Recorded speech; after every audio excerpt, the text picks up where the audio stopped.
Bibliotekos – tai žmogaus dvasinių vertybių lobynas.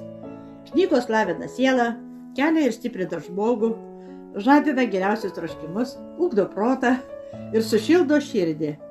Tai ypač svarbu šiandien šiuo sunkiu pandemijos laikotarpiu.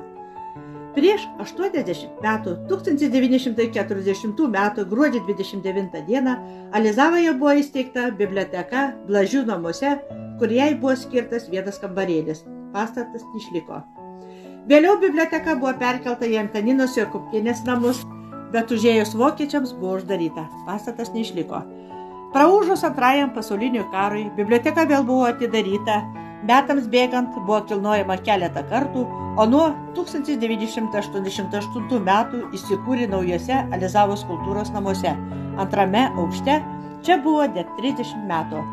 2018 metų rugsėjo 3 dieną biblioteka buvo perkelta į Alizavos mokyklos patalpas.